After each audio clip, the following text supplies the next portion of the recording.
This is Taiwan Talk. This is Taiwan Talk on ICRT. I'm Eric Smith, and welcome to Taiwan Talk. A good portion of the news you hear on ICRT, read in the local English dailies, or even see on local TV channels originates from the Central News Agency, or CNA. CNA began back in 1924 in Guangzhou, China, and after the defeat of the Nationalists in 1949, it moved to Taiwan, where for many decades it was the official news mouthpiece of the ruling party, the KMT. But as Taiwan entered its modern era of democratization, it became clear that a new model was needed for the CNA, and in 1996, Taiwan's Legislative Yuan, or Parliament, reconfigured the Central News Agency into a partially government-funded but entirely independent national news agency.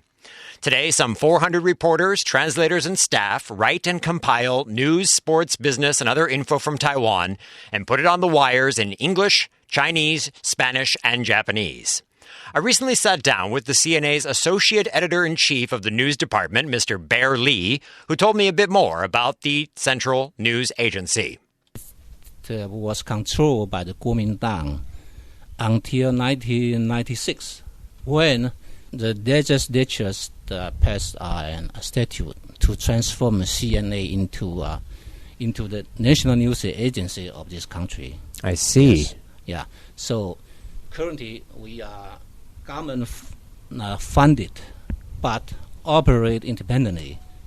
So it's not the government control news agency. So I had to make this kind of clarification. So it's government funded, but the government has no control over your editorial policy. Yeah, sure. Or your news gathering methods, sure. right? Yes, yeah. Okay, so would you say that the model that it most resembles is NHK, perhaps, or BBC, or what other international news agency is most similar to CNA? They're a little bit different. You know that like NHK, like Kyoto, you know, there are many members. Japan's newspapers and other medias are their member. So it's like an association. Yes, association. But this is not the case for CNA. You know, we just provide our news, including Chinese story, English story, Spanish story, photos, and video to our clients, including TV, newspapers, and so on, in Taiwan and in foreign countries. So they're a little bit different. You provide news in several languages, including English. Yes. And, of course, ICRT is one of the news stations that runs a lot of your content. Yes. Can I ask you how you translate and compile the news, and what difficulties do you find in this mission of taking a Taiwanese story and translating it in a way that the whole world can understand what you're talking about? We have reporters and writers. Writers are mostly stay in the office to translate or rewrite stories provided by our Chinese news text into English ones. And reporters are assigned to cover news. Of course, we have senior staff to decide which stories we should translate or rewrite into English ones, and which news events we should cover. And regarding the difficulties, I think that the context is the problem. Some stories like the Taiwan's Politics. Especially involving the so-called blue-green conflicts. Sure. You know, those kind of stories are easily understood by local readers. Right. But it's not the case for our foreign readers who do not have a local background. Correct. So in this case, it's our duty to provide context to them. So we hope that English readers will write to us more often to let us know that how we can help them better understand Taiwan. Yes.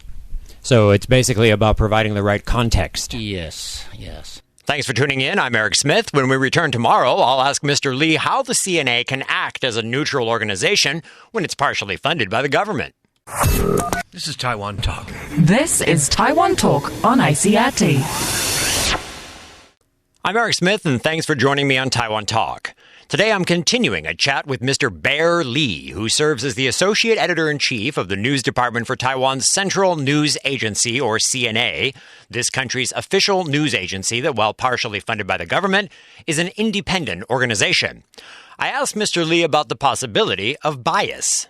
Some people have asked how it's possible for a government-funded station to remain impartial in its news gathering and content. How do you respond to that?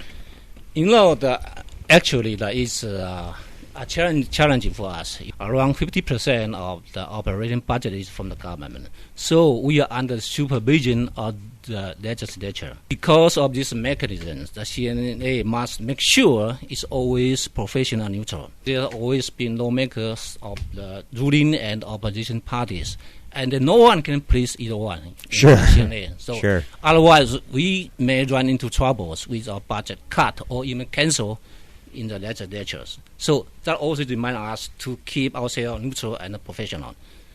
And we know that's the only way for us to survive. So I that's see. quite important. That's interesting. Yes. So you don't feel that CNA has any slant in either direction?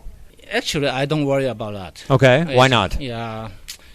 There are always the journalism that we use like our guiding principles that we ask our colleagues, our workers to abide by this kind of guidelines. So also we had, just I mentioned, supervised by our legislatures, and sometimes, our boss, I mean our president, had to answer questions at the legislatures. I see. Yes, yeah. So you're held to a very strict standard. Yes. Yeah. And that's what keeps you balanced. Definitely, yes. What are some of the misconceptions, perhaps, that people have about the CNA? Maybe it's because just, I just mentioned our budget are partially from the government. That they may think, hey, you are government control one, and you just listen to the government. Actually, it's not the case. For example, like the recent protests against our forced nuclear power plants, we file a lot of story about that and present the voice of both pros and cons. Right. So that's what I say, be professional, be neutral. Yeah. In Taiwan, Yeah. we have a lot of newspapers, we Yeah. have a lot of radio stations, we have a lot of TV stations. Yeah. But when it comes to print media, Yeah. a large portion of the stories come from CNA. Is that correct? You can say that, that we just provide our story to them, but it's their choice to decide which story they will use and not. And I think you just worry about that we might dominate the local English news source, right? Yes, that would be my next question. Yeah. Yes, but I don't worry about that because like ICRT, like you, with different perspectives and angles from those provided by us. So I don't think it's not possible for us to dominate the local, the English news market, I think. So in your view, CNA is like a base, Yes, and then from there you definitely. add or Yeah, subtract or put an extra angle to it, depending on your... Yes, definitely. You have an app for English news for smartphones. Yes. And you have a website. Yes. Can you tell us a little bit about that site? I think it's called Focus Taiwan. Focus Taiwan, yes. So if a English speaker is interested in getting news directly from the CNA, all they have to do is go to the website called Focus Taiwan, Yes. or download the app for their phone, and they can have direct feeds from your organization. Yes, it's very convenient. Anytime you can use smartphone to read our reports. Some people have criticized Taiwan's news for being too Taiwan-centric and too small in their scope. Yeah. Do you agree with these criticisms? Yeah, I agree. Actually, I am worried about this because CNA has a translation department. We had about 30 translators. They translate a lot of foreign news. But actually, Taiwan readers just seem to be not to care about that too much. Not very interested. Yes, not very interested. That I'm very worried about that. So it's also our duty to educate the Taiwanese readers to have the international vision through reading our reports and through reading newspaper about international news. Thanks for listening. I'm Eric Smith. All Taiwan Talk episodes are available on iTunes or on the ICRT website.